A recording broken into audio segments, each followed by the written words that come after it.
Hi, and welcome back to another episode of Sewing for My Sanity.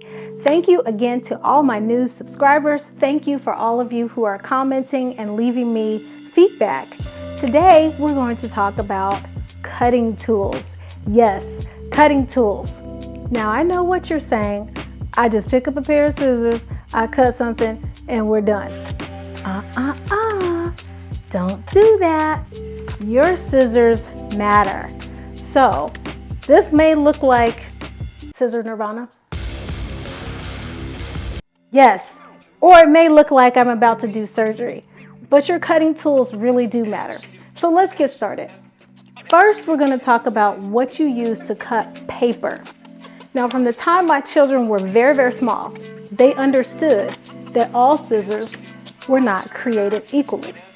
If they saw a little small pair of baby scissors, they knew they could use those for their paper cutting projects or school cutting projects, but they also understood that there were only two pairs of scissors they were allowed to touch.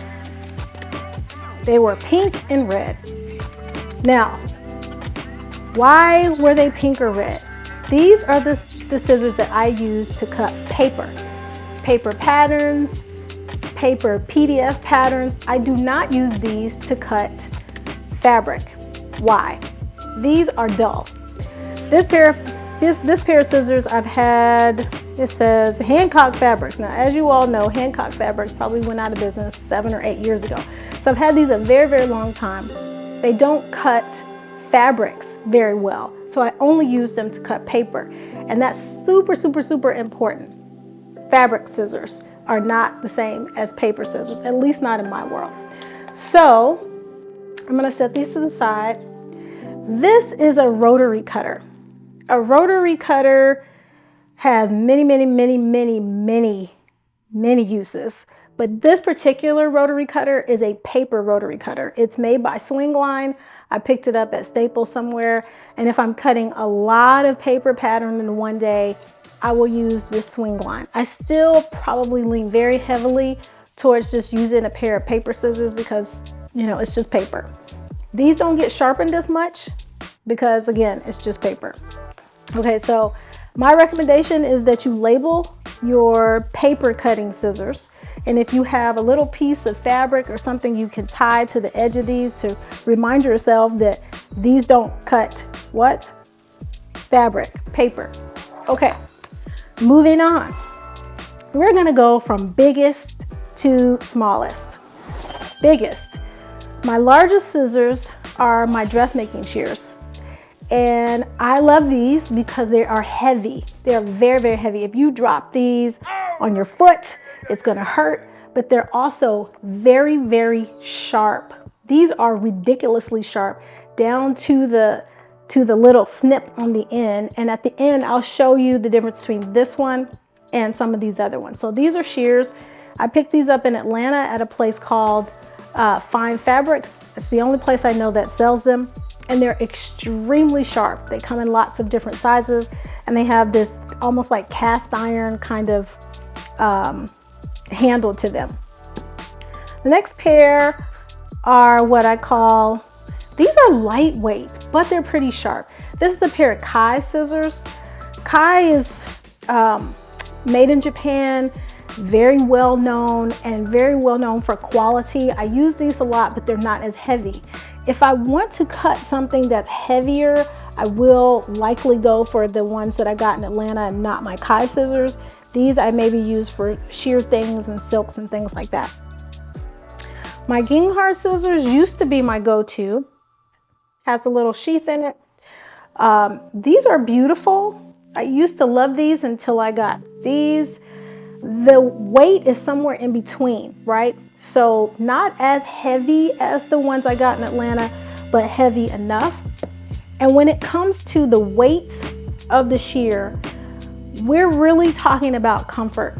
Some people really prefer to have something very light. These are like ridiculous. They're paper thin, like just ridiculous. I could drop these anywhere and forget that I even dropped them. And these are also Ginghar, but they're just so lightweight. Again, I don't use these that much, and they're lighter than the Kai scissors, which is crazy. So those are dressmaking scissors or shears. And then there are the Fiskars that probably I don't use as much as I used to because they stick. I've had these sharpened a couple of times and they just, I don't know, they just stick. So I don't use these as much, but they are very large and in between my heavyweight scissors and my lightweight scissors. All right. Then there are some interesting players in the shears game. Okay, these are what we call spring-loaded.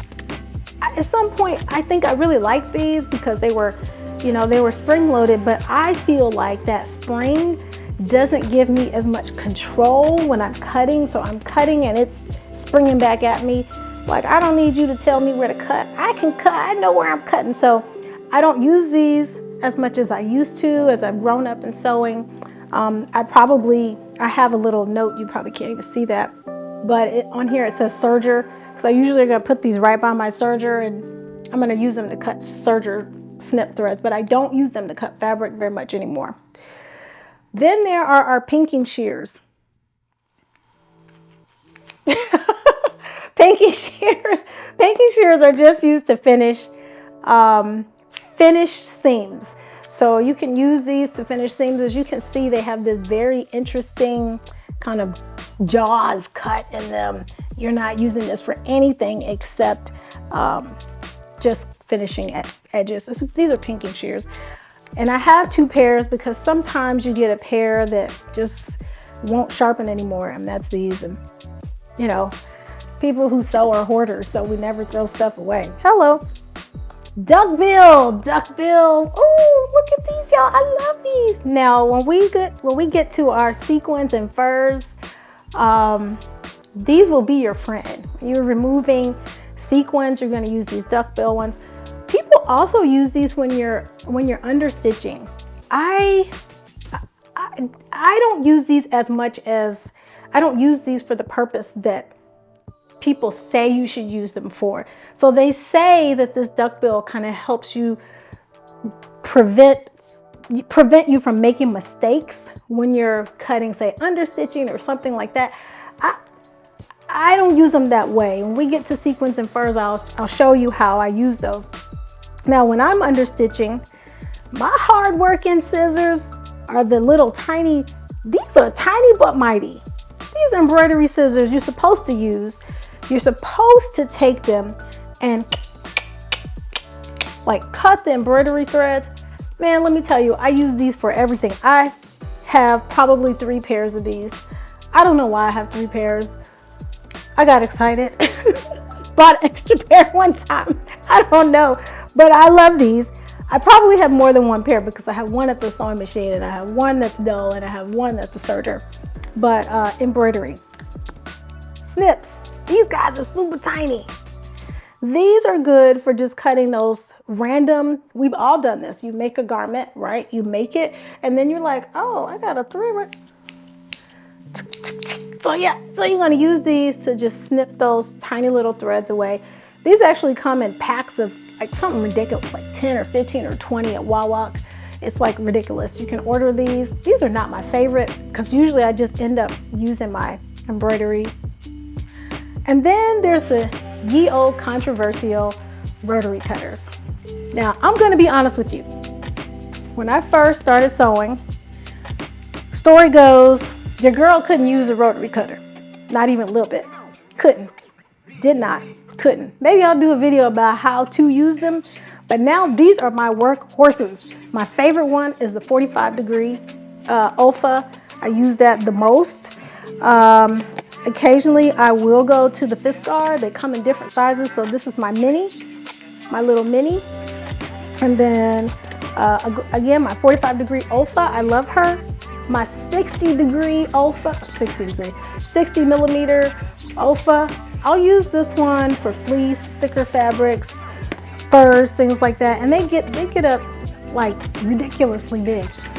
But I tend to really 60 millimeter is probably as high as I get to. I know that quilters use these to cut through multiple squares. I really don't use it that way. I'm mostly, doing garments. But the 45 degree, this joker right here, when I tell you, almost everything that I cut gets cut with a 45 millimeter Olfa rotary cutter. And then in between that, my favorite is probably these no-name brands, literally no-name brand, heavyweight scissors I got from Fine Fabrics in Atlanta. So, hey, I'm really curious, what's your favorite scissor? What's your favorite rotary cutter? To rotary cut or not to rotary cut? Let a sister know. Drop me a comment and don't forget to like and subscribe. Thank you for watching.